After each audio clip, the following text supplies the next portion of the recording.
Ang pamagat ng ating kwento ngayon ay ang alamat ng kalabaw. Noong unang panahon ay may isang masipag na magsasaka na ang pangalan ay Kalabaw. Nakatira siya sa may paanan ng bundok. Dahil sa pagmamahal sa lupa ay hindi na siya nag-asawa. Mula umaga hanggang gabi ay tanging ang pag-aalaga ng mga pananim ang pinag-uubusan niya ng oras. Masipag na ay matulungin pa si Kalabaw. Iyon ang dahilan kung bakit mahal siya ng mga taga-kapatagan. Minsan man ay hindi tumatanggi ang matandang binata kapag may hiningi ang mga kababayanan. Binhiman iyon na gagamitin sa pagtatanim, bunga ng kanyang mga prutas at gulay o kahit mga gamit niya sa pagbubukid.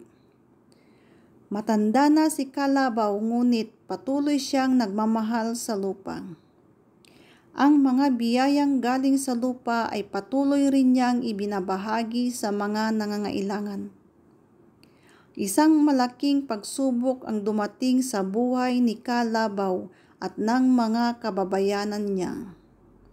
Namatay ang mga tanim dahil sa pagkatigang ng lupa.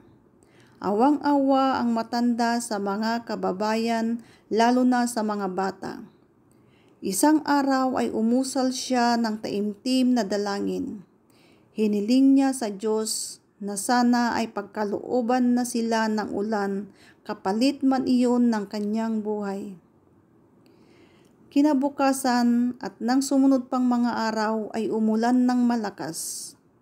Natighaw ang tigang na lupa at napuno ang tubig ang mga pinitak. Halos nagkakaisang tinunguhan ng mga tao si Kalabaw sa tinitirihan nito sa paanan ng bundok para humingi ng mga binhing gagamitin sa pagtatanim. Kalabaw, Kalabaw, tawag nila sa lalaki.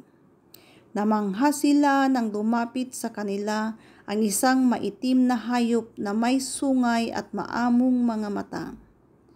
Nagtaka sila sa biglang paglaho ng matandang magsasaka. Ang hayop na lumitaw sa bakuran ay sumunod sa kanila at nakatulong nila sa bukid. Tinawag nila itong Kalabaw bilang pag-alala sa lalaki. Ang pangalan Kalabaw ay naging Kalabaw at naging hari ng mga hayop sa bukid. Thank you for watching. Please don't forget to like and subscribe and click the bell button below para updated kayo sa susunod ko pang mga kwento.